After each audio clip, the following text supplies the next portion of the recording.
GABRIELA LANDAZURI SALTOSHUFFPOST Getty Images Voice winners Danielle Bradbery Season 4, left, Sawyer Fredericks Season 8. Tessanne Chin Season 5, Cassadee Pope Season 3, Jordan Smith Season 9 and Chris Blue Season 12, 1.5K currently in its 13th season. NBC's The Voice seems to have officially cracked the secret reality TV code and struck gold, fresh off a third consecutive Emmy win for Outstanding Reality Competition Program. The show has proved that, 6 years into its run, it's still capable of reeling in viewers. Recent ratings rival its debut season this week. Nearly 10 million people in the demographic of viewers ages 18-49 tuned in to watch the top 8 perform, on par with numbers from Season 1. Whatever the DNA is that's making it successful, it just hasn't changed, the show's host and executive producer, Carson Daly, told HuffPost. It still feels like important, special, fresh, eventized, feel-good TV. All those early themes we wanted to roll out into the marketplace have stood as the pillar of what makes the show successful. Those early themes Daly's talking about center on one primary ideal: giving someone who's been attempting to break into the music industry the opportunity of a lifetime. Singers of all shapes, sizes, ages, backgrounds, races and gender identities are provided the chance to perform in a blind audition on The Voice, during which 4 superstar coaches, not judge A, sit with their backs to the stage, hoping to hear the next Whitney Houston, Justin Timberlake or Taylor Swift.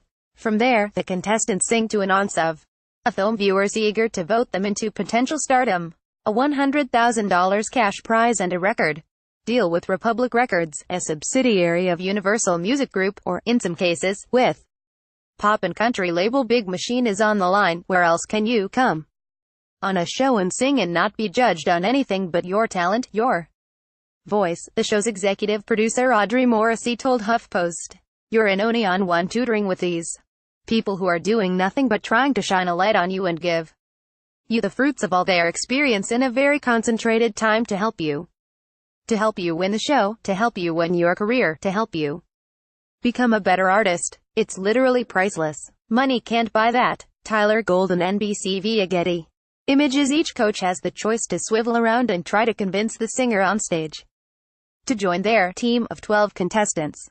If more than one coach turns, the contestant can choose which celebrity will guide them.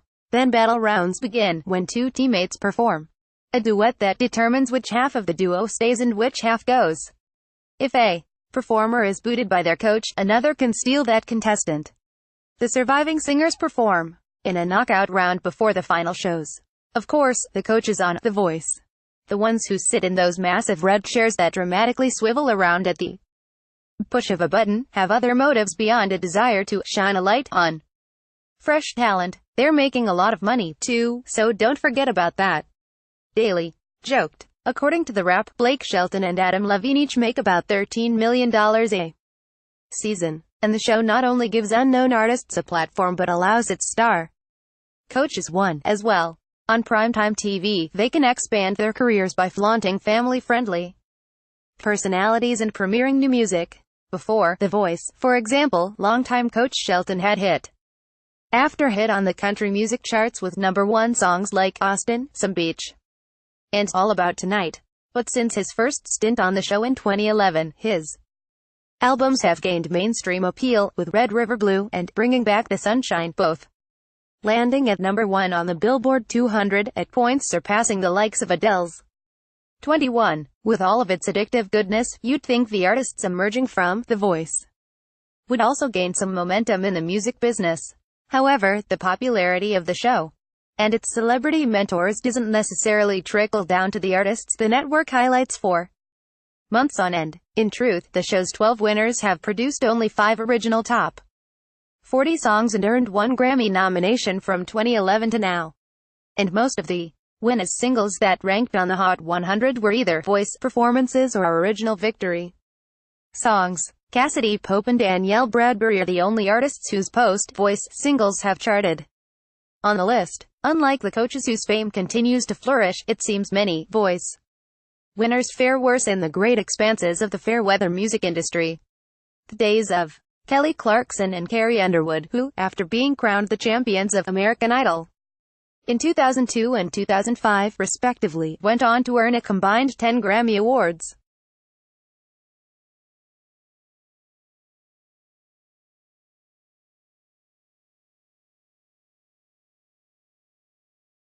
Who vote are captivated by the show's talent and season. But once those artists are thrust into the music world, why do we rarely hear about them post-show? We do hear about some winners, like Jordan Smith, whose success was personally fostered by executive voice producer Mark Burnett and his wife, Roma Downey. After flawlessly singing Sia's Chandelier to an incredulous row of coaches on the show, he went on to nab 3 top 40 hits and 3 no ones on the Hot Christian Songs chart. His first album, Something Beautiful, was a critical and commercial success story as it debuted at number 2 on the Billboard chart in March 2016, right behind voice coach Gwen Stefani's This Is What the Truth Feels Like. Smith sold 54,000 units in the album's first week, making him the highest-ranking winner of any singing competition series in the last 6 years. 9 months later, his holiday album, 'Tis the Season, peaked at number 11. He has been touring nationwide ever since. And then there's Cassadee Pope, who signed to Big Machine after her win, a source close to the company confirmed to HuffPost that Pope and the label decided to mutually part ways. This year, now in the country domain, the former pop-punk singer has drawn comparisons to alternative vocalists like Avril Lavigne with her radio-primed voice. The Season 3 champ has produced 4 top 40 hits, 2 of those, Over You and Stupid Boy, being voice performances. Her 2013 hit Wasting All These Tears landed at number 37 and has been played more than 19 million times on Spotify. Her debut solo country record, Frame by Frame, also scored a number 9 placement on the Billboard 200 and sold 43,000 copies in its first week. Just this year, Pope was nominated for a Grammy for Best Country Duo Group Performance for her song with Chris Young, Think of You. When asked who he thinks truly embodies a voice success story, Daly cited the 28-year-old Florida native. Cassadee was like a rocker chick in an all-boy band Hey Monday, almost like Gwen in No Doubt, and she went on Team Blake and now I've seen her on red carpets and in Nashville, he said. Another notable mention is Season 4 winner Danielle Bradbery, who, although not a mainstream darling, has achieved success in the country music realm. The Houston native was 16 when she won the show and went on to release her self-titled debut album just 5 months later. Like Pope, Bradbery signed to Big Machine. We knew she had a chance, and we definitely wanted her if she was going to win, a Big Machine representative told HuffPost. That was at the height, when media was just like, The Voice, The Voice, The Voice. They knew exactly what we needed to do as soon as I was off The Voice, and so they flew me to Nashville and got an album cooking. Bradbery told HuffPost of her experience with her management team. Everything was really fast, but I knew they knew what they were doing. They had a plan. They got me on the Today Show right away, and are just big fans of getting the names and faces out there as much as possible and as fast as possible. Bradbery's 2013 single, The Heart of Dixie, peaked at No. 58 on the Hot 100 and performed decently on the country chart. She toured with Brad Paisley and went on to produce an anthem for the promotional campaign of the 2014 Winter Olympics in Sochi with My Day. Bradbery pushed forward with the release of her sophomore album, I Don't Believe We've Met, on December 1st, and it's currently number 41 on the Billboard 200. Her lead single, Sway, which features more pop-inspired undertones, was released in June and peaked at number 19 on the Country Digital Songs sales chart. If I'm being honest, I didn't know much about the whole other side of the music history that you have to create for yourself and your team's management, label, booking agents, everything along those lines, she said. It was definitely a learning experience every step of the way, as it still is for Season 12 winner Chris Blue. Instead of rushing forward with his debut album, the R&B singer from Knoxville, Tennessee, is working diligently with his former coach and now manager, Alicia Keys. I watch Alicia and how she works, and she goes non-stop, Blue told HuffPost. After the show and putting in long hours every day, I realized, hey, this has to continue. This is now my lifestyle. You have to work hard in this business. Daly and Morrissey agree. They say, The Voice is more of a boot camp than a superstar generator, so if people want to make it in the cutthroat entertainment industry, they're expected to put their blood, sweat and tears into their own development. Winning, they insist, is hard work. In fact, the producers never wanted to mimic Idol, even if it blazed a path for them in the TV landscape, Daly said. We didn't really create the show to create a celebrity musician or make people rich and famous. That was never really the goal of the show. We are proud to say that so many of the artists who have been on The Voice in any capacity have quit their sandwich-making jobs and are doing well in music. And at the end of the day, that's winning, to us. But not every artist who's deemed The Voice triumphs. For every Christian singer like Smith or country fave like Pope and Bradbery, you have a handful of winners who enjoy less of the sensation of a post-Voice career. HuffPost Billboard's Hot 100 highlights the most popular current songs across all genres, ranked by Nielsen data. Most of the winner songs that charted were either voice performances or original victory songs. Javier Colin's coronation tune, Stitch by Stitch, landed at No. 17 in 2011, ahead of Craig Wayne Boyd's My Baby's Got a Smile on Her Face at number 34 and Sawyer Fredericks' Please at number 37, both in 2015. Jordan Smith's highest-performing song was his rendition of Queen's Somebody to Love, which he performed on the show in December 2015. Take, for example, Season 1 runner-up Dia Frampton, who found some success in the early aughts alongside her sister in the in-rock band Meg Dia. During her time on The Voice, she said, the show, like many other reality programs, attempted to shape and mold its contestant stories to attract viewers, not necessarily lifelong fans. I was introduced as the children's book author, which was something I very lightly touched upon when we were doing interviews, that I liked writing children's books. I liked blogging and writing stories. But that was definitely not the highlight in my own mind. Frampton explained. I felt like I said, I love yoga, and then it became the highlight, even though that's just a fun thing I do on Saturday mornings. That was interesting, to kind of have that narrative chosen for me. Other hand-picked narratives include Wee McDonald's experience with bullying, Janice Freeman's life as a single mom and cancer survivor, and Dylan Gerard's decision to enter the medical field after his sister's tragic car accident, all aiming to tug the heartstrings of viewers week by week. Frampton didn't see herself as a children's book author, nor did she think she'd make it that far on the show. Her sole intention behind appearing on The Voice was to slip in Meg Dia stories in hopes of getting the duo back on their feet after they spent all their savings on their 2011 album, Cocoon. In the moment, we had been dropped from our label, we didn't have a publicist, we didn't have money, and I thought, this is our publicity, possibly, she said. But the band was never mentioned. I mean, I mentioned it, but it was never put on the show. After Frampton finished second, she was picked up by Universal Republic to kick off a solo career. All the while, her sister Meg was left wondering what could have been. Honestly, there was aftermath to that decision for years. Dia said, I think that last year was the first year I felt normal again with my sister, and that's been a lot of work on our part.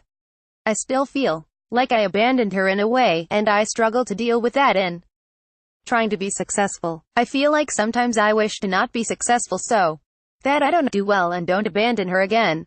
Following her season's rep, Dia and her new team whipped together an album in a few months, which she said was pushed on her by the label. I felt like the record was rushed to be put out, she said of 2011's Red. I was so excited to work with so many different producers that I think I should have focused on working with one person who I really loved, because the album kind of ended up being a crazy plethora of songs in all different genres.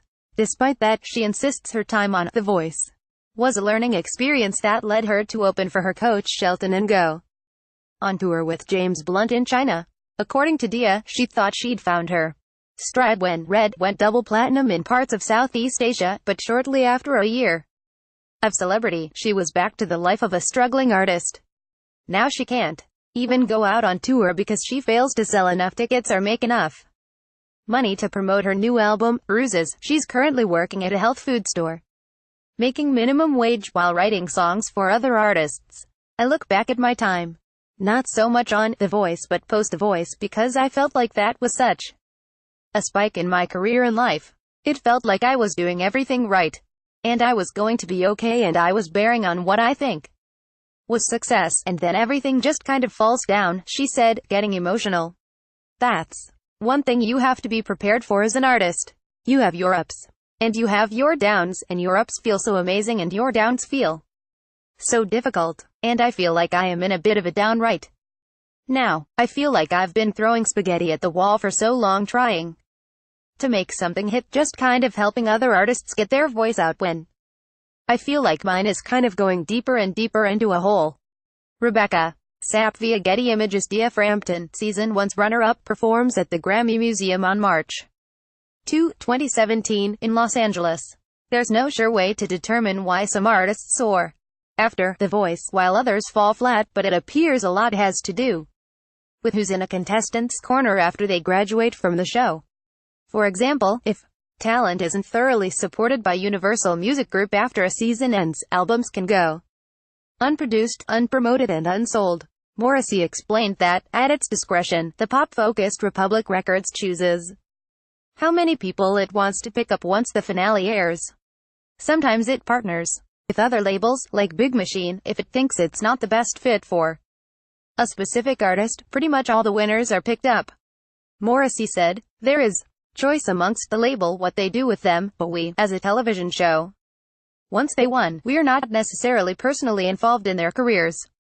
We do everything in our power to prop them up as we can, but that's when it flips over to, really, the music business. When the baton is passed post The Voice, there's some problems.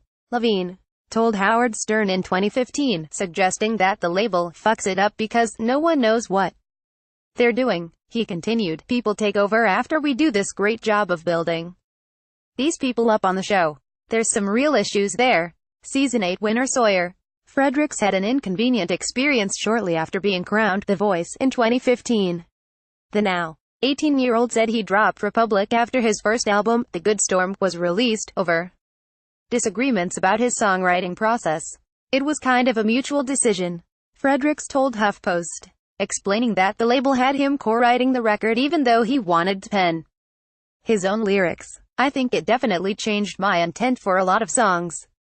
For his sophomore album, Hide Your Ghost, the now independent singer-songwriter, who's on a farm with his family in upstate New York, wants to take back control of his sound. I wanted the freedom as full producer. Basically, whatever I say happens with the album, and I have the final word for everything, really conveying what I mean in my original work, he explained. Fredericks is not the only Voice winner to go independent after the label didn't fully support his album, Come Through For You, Season 1's Javier Colin voluntarily moved on from Republic, despite having catchy, potential hits like Stand Up, featuring Levine and co-written by Pharrell Williams. Colin's music never got its due. I went in with high hopes, as I believe everyone did, Colin told Buddy TV in 2012. But when you pour your heart and soul into a new album that you think is really great, and your label, who is supposed to support, market and promote your music, does neither, it's really hard not to be upset. Season 11's Allison Porter decided to part ways with Republic, too.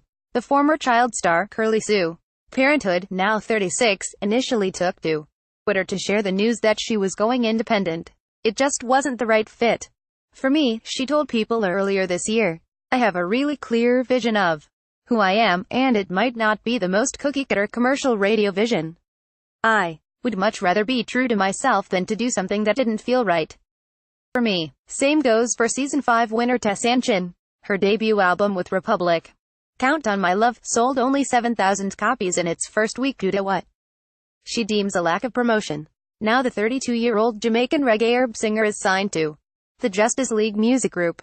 She's been performing frequently enough, but hasn't seen the kind of success Pope and Bradbery have. See also winners Jermaine Paul, Josh Kaufman, Craig Wayne Boyd, and Sundance Head, who have yet to release albums with Republic Records, and perhaps never will. So, what gives? As more and more singing competition winners become losers, who's at fault? And is there anything that can revive the once sensational reality show dream? NBC via Getty Images. Season 13 coaches Jennifer Hudson, Blake Shelton, Miley Cyrus and Adam Levine. Shelton and Levine have been mentors since Season 1. You can't blame a record company or management because, I think, in today's day and age, you can succeed and really take off without it because of the tools that are available to you independently, Daly said. A hit song is a hit song is a hit song, and I don't care who sings it. You can ask Charlie Puth or Meghan Trainor. Fall Out Boy did this back in the day without any help from radio. If you have a hit song, it's going to happen for you. It's just a matter of time. According to a Big Machine rep, it's sometimes difficult to market voice talent after the show, in part due to their network association. Because The Voice is on NBC, other companies, like CBS or ABC, won't feature the show's artists. The networks are so competitive with one another that you need not only a label behind you, but you need to make sure the network is behind you and going to support you beyond you just being on their show, the rep said. If you're stuck to only being able to do the Today Show or Access Hollywood or another NBC platform, it's limiting. Morrissey says, record deal or not, The Voice tries to highlight former contestants whenever it can. Just this week, Allison Porter was able to promote her Las Vegas show, The Voice Neon Dreams, which is set to give artists, including Chris Mann Season 2, Mary Sarah Season 10, Matthew Schuler Season 5 and Matt McAndrew Season 7, a new platform, boosting their profiles once more. The Voice also recently highlighted past contestants' journeys on the web-exclusive series After the Voice. We do try to keep tabs on them. We do invite them back and have them perform on the show when they're ready and they have music. To the best of our ability, we push all of their work on all our socials. We try to do what we can, Morrissey said. It is what it is.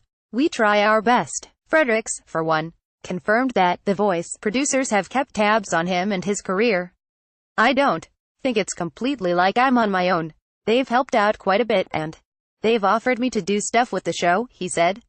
It's really fun to go back. It's like a whole family.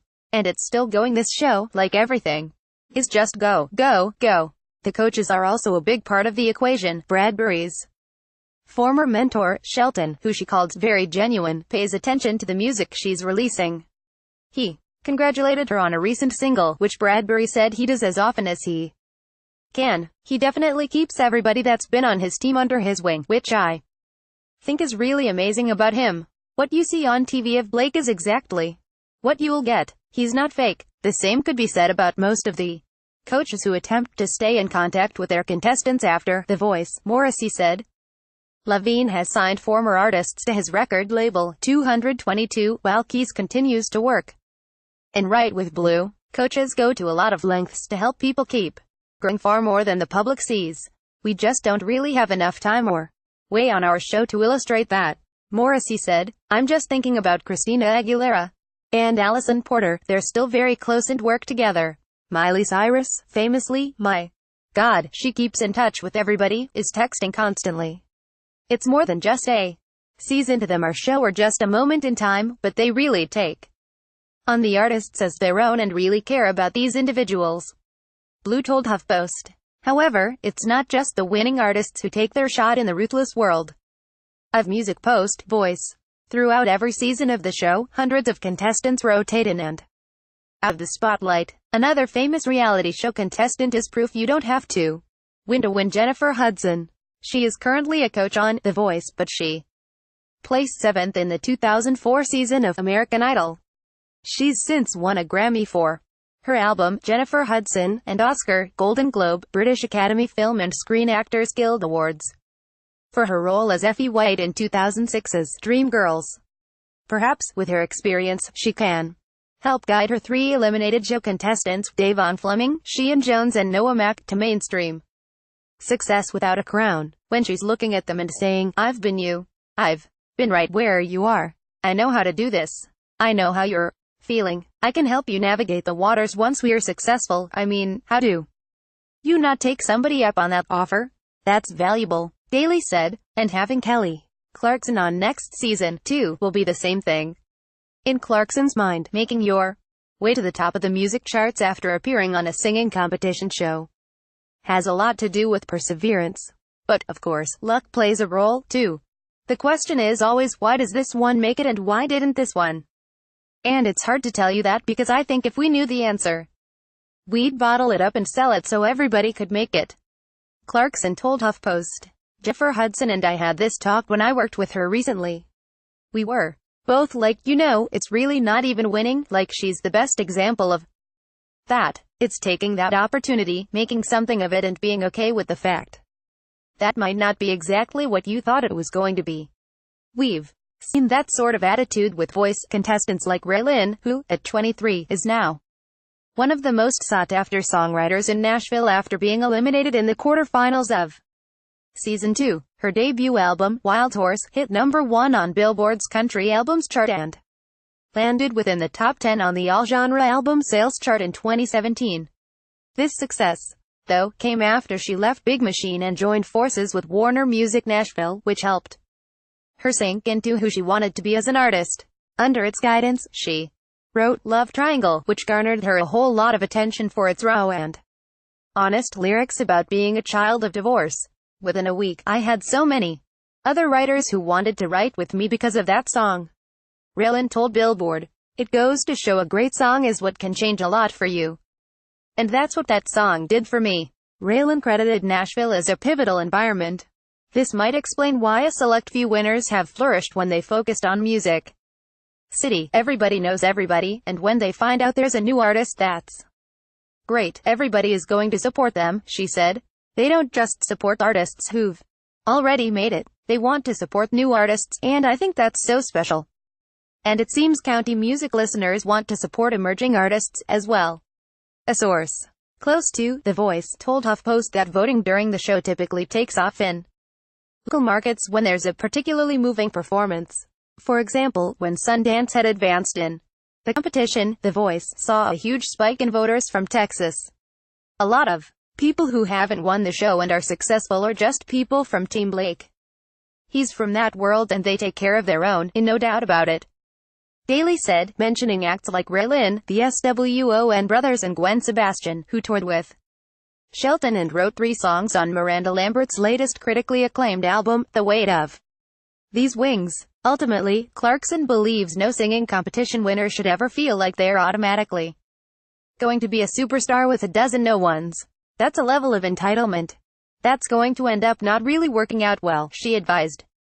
TV is so powerful, right? Use that platform and use that stage to really showcase what you have. And then use that opportunity to meet as many people as you can meet. That's all we can really do, because there's no rhyme or reason to why some of us make it and some of us don't. We all work hard, but some of it is the aligning of the stars. Even with the ups and downs, most if not all of the contestants HuffPost spoke to had nothing but fond memories from their time on The Voice, and credited the show for giving them a place to shine. "I loved it as a learning experience, and I'm happy I did it," Fredericks said. Bradbery and Blue expressed similar sentiments. "If it wasn't for The Voice, I'd be home doing regular stuff, so it was probably the biggest high moment of my whole entire life." Bradbery said, "It's been amazing. The Voice is a really great concept." Frampton said, "At first, I honestly thought, okay, this has to be rigged. Somebody has to tell the coaches to turn around for certain people, but going through the show and seeing the process, I truly believe that it is very genuine. Despite the inconsistent track record, the hope for post-show success persists. The Voice is expected to continue running 2 cycles a year until ratings dip, which likely won't happen anytime soon." Daly said that because there's so much content out there, in order to stay relevant you have to be on top of your game. There's very little appointment viewing, he said. If you go away too long, you run the risk of just falling into oblivion. There's a successful Mark Burnett competition reality program, Survivor, that's been on twice a year on CBS for 35 seasons, and it works. Daly and Morrissey also know their show is entertaining. A robust onsen fills that feel-good void on TV. Because when it comes down to it, the winners of The Voice are the network, the coaches, and, undoubtedly, the devoted fans who get to see a produced version of the American dream play out before them. They might not be tuning in to vote for album sales or chart appearances, but they're glued to their seats in anticipation of each season's climax. Win or lose, prevailing after The Voice, like any other talent show, is the luck of the draw.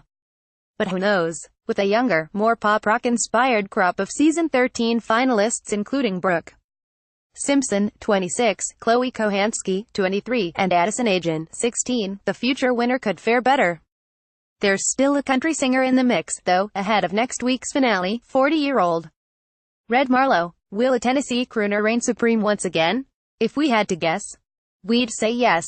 Update December 20th. Rock-pop singer Chloe Kohansky was crowned Season 13's The Voice. With that, her coach Blake Shelton secured his 6th win. Additional reporting by Lauren Morosky. Correction: a previous version of this story misstated the title of Stefani's album. It is "This Is What the Truth Feels Like," not "What the Truth Feels Like."